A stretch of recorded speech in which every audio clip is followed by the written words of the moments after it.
आप सबको नमस्कार। दिल्ली में कोरोना की स्थिति पे चर्चा करने के लिए आज सर्वदलीय मीटिंग बुलाई थी हम लोगों ने और सभी दलों के साथ अच्छी चर्चा हुई। उनके अच्छे सुझाव आए, उन सभी सुझावों के ऊपर हम अमल करेंगे। उस मीटिंग में मैंने सभी दलों से एक ही बात कही, ये समय बड़ा कठिन समय है दिल्ली वासियों के लिए, जब कोरोना के केसेस बहुत ज़्यादा बढ़ गए हैं। ये समय राजनीति करने का नहीं है। राजनीति करने के लिए तो पूरी जिंदगी पड़ी है। हम लोगों को थोड़े दिन के लिए राजनीति को साइड कर देना चाहिए, बयानबाजियों को साइड कर देना चाहिए, आरोप प्रत्यारोप को साइड कर देना चाहिए। ये समय सेवा करने का है। जितनी हम सेवा करेंगे लोगों की, उतने लोग हमें याद रखेंगे। आने वाली पीढ़ियां हमें इस बात के लिए याद रखेंगे कि जब दिल्ली इतनी कठिन परिस्थिति से गुजर रही थी तो हमने बाहर निकल के लोगों की कैसे सेवा की। वो ये इस बात पे याद नहीं रखेंगे कि हमने कितनी अच्छी राजनीति की। इस बात पे सबकी सहमति थी, सभी दलों की सहमति थी कि हम सब मिलके, सारी पार्टियां मिलके, दिल्ली वासी बनके, देशवासी बनके हम सब लोग इस टाइम लोगों की सेवा करेंगे। मुझे बेहद खुशी है, सभी लोगों ने इस बात का समर्थन किया। पिछले कुछ दिन से इसी बात पे आरोप प्रत्यारोप चल रहे हैं छठ पूजा को लेके। हम भी छठ पूजा करते हैं, सब लोग छठ पूजा करते हैं। खास तौर से हमारे पूर्वांचली जो बहन भाई हैं, उनकी बहुत ज़्यादा श्रद्धा है छठ पूजा पे। हम चाहते हैं कि हमारे बहन भाई छठ पूजा बहुत अच्छे से मनाएं। कई लोगों की मान्यता होती है, कुछ लोग तो यहाँ तक कहते हैं कि अगर मेरा ये काम हो गया तो मैं दो अगली छठ पूजा ऐसे करूँगा, मैं ऐसे व्रत रखूँगा। बहुत लोगों की मान्यता होती है। आप सब लोग मनाएं छठ पूजा। आप मुझे अपना बेटा मानते हैं, आप मुझे अपना भाई मानते हैं, मैं आपके परिवार का हिस्सा हूँ। मैं तो चाहता हूँ कि मेरे परिवार के, दिल्ली के 2 करोड़ लोग खूब खुशी खुशी छठ पूजा मनाएं। लेकिन आप सोच के देखो कि अगर हम बाहर किसी तालाब के अंदर 200 लोग एक साथ उतरेंगे और उसमें अगर एक को भी कोरोना हुआ, और हो सकता है, कोरोना कईयों को होता है, पता भी नहीं होता, अगर एक को भी कोरोना हुआ और अगर हम 200 लोग उस तालाब में उतरे तो सबको कोरोना हो जाएगा 100%। ये सारे एक्सपर्ट्स का कहना है कि उस पानी के जरिए जिस बंदे को कोरोना होगा वो पानी में उतरेगा और वो पानी कोरोना का हो जाएगा, उससे उसका वायरस उस पानी में चला जाएगा और उस पानी से बाकी सबको हो जाएगा। 100% सबको। आप सोच सकते हो कि कितने बड़े स्तर के ऊपर कोरोना फैल सकता है।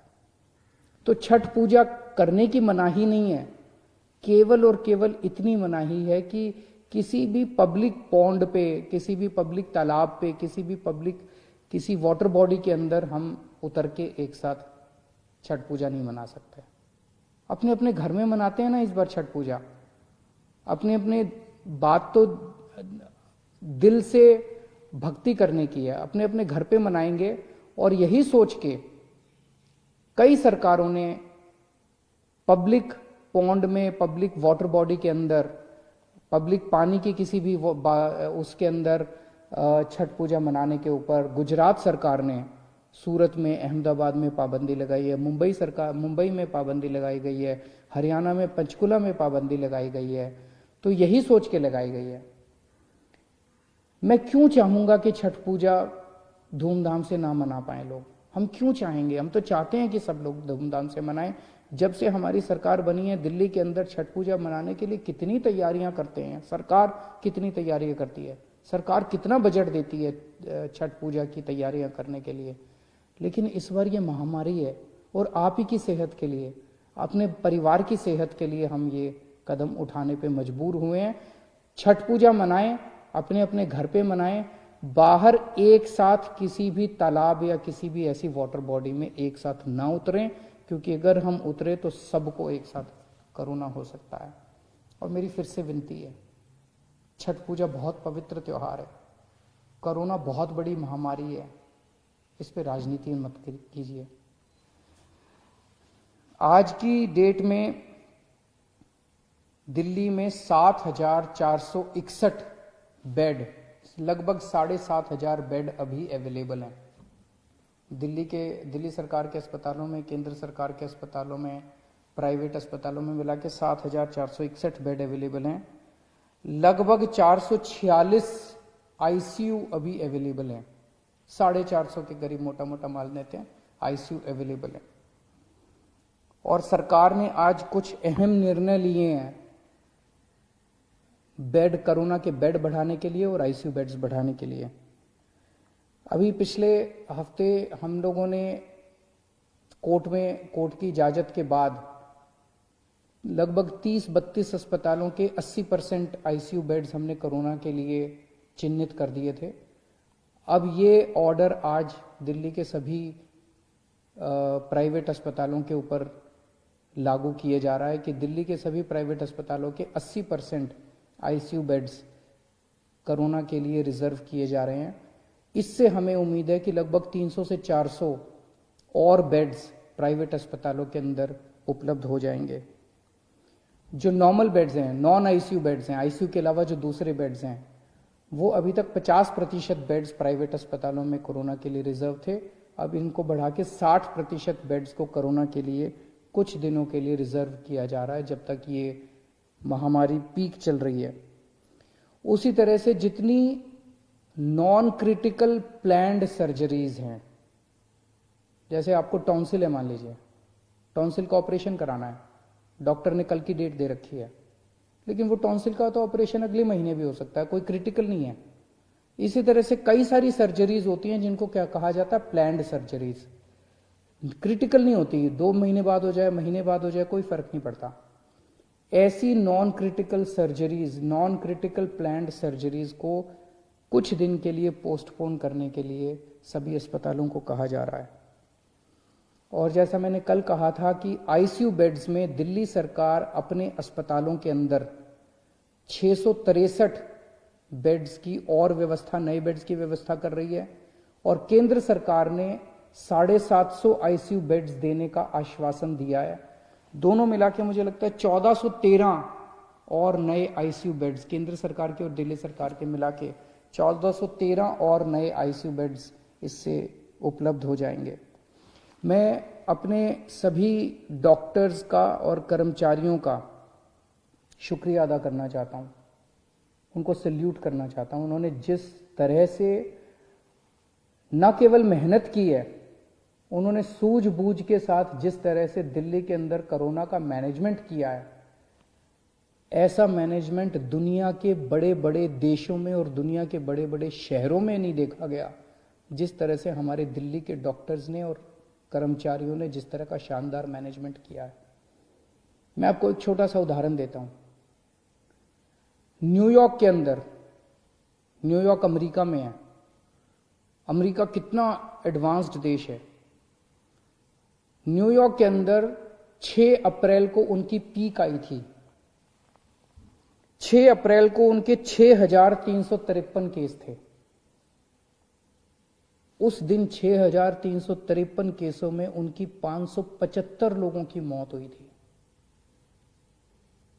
और जो वीडियो आ रहे थे वहां से कि कॉरिडोर में पेशेंट्स पड़े हुए हैं, बेड्स अवेलेबल नहीं है, अस्पताल के बाहर सड़क के ऊपर पेशेंट सब पड़े हुए हैं, वेट कर रहे हैं कि जब बेड खाली होंगे तो हम अंदर अस्पताल के अंदर जाएंगे।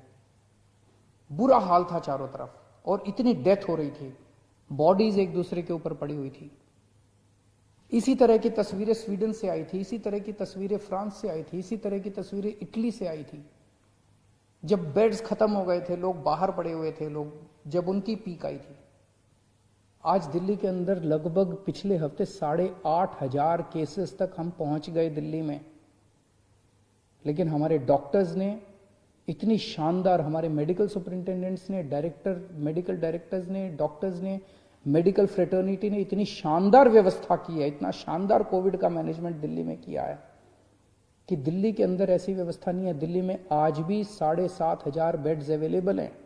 आज भी 450 आईसीयू बेड्स अवेलेबल हैं।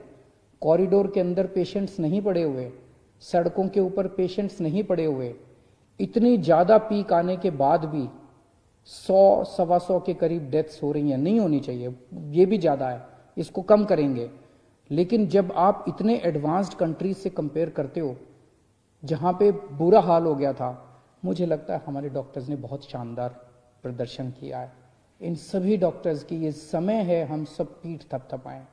अगर कोई भी आपको डॉक्टर मिले, कोई भी नर्स मिले जो कि कोविड के लिए काम कर रहा है, उसकी एक बार पीठ थपथपा देना, उसका शुक्रिया अदा कर देना, ये बहुत ज़रूरी है। मैं अभी एलजी साहब के पास गया था मिलने के लिए। मैं एलजी साहब को सारी कोरोना की जो दिल्ली की परिस्थिति है उससे उनको अवगत करा के आया। हम दोनों ने माना कि दिल्ली के अंदर जहां जहां दिल्ली में बहुत सारे लोग मास्क पहन रहे हैं, लेकिन कई लोग अभी भी मास्क पहनते नहीं हैं, तो लोगों को मास्क पहनवाने के लिए कई बार जब कहने से बात नहीं बनती तो फिर थोड़ा सा टाइट करना पड़ता है। तो फाइन अभी 500 रुपये था, इसको बढ़ा के 2000 रुपये फाइन किया जा रहा है कि जो जो मास्क नहीं पहनेगा उसके ऊपर 2000 रुपये का फाइन लगाया जाएगा।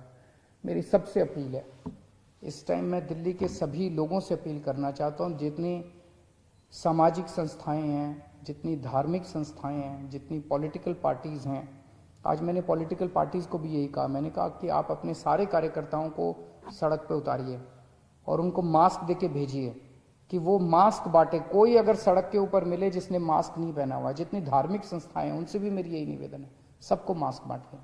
अगर आपने मास्क पहन लिया, आपके कोरोना होने के चांसेस बहुत ज़्यादा कम हो जाते हैं। तो मेरी सभी संस्थाओं से, धार्मिक संस्थाओं से, सामाजिक संस्थाओं से, पॉलिटिकल पार्टी से सबसे निवेदन है कि अपने अपने कार्यकर्ताओं को मास्क देके सड़क पे उतारिए कि वो मास्क सबको बांटे कि सब लोग मास्क जरूर पहने। अगर आप मास्क पहन लेते हैं तो आप कोरोना से काफ़ी हद तक बच सकते हैं। और अगर आप एक किसी को मास्क पहना देते हैं तो आप ये सोचिएगा कि उसको कोरोना से बचाने का आपको पुण्य हो गया। एक आदमी को आपने कोरोना होने से बचा लिया, इस बात का आपको पुण्य हो गया, इस बात का आपको सुकून मिल सकता है। नमस्कार।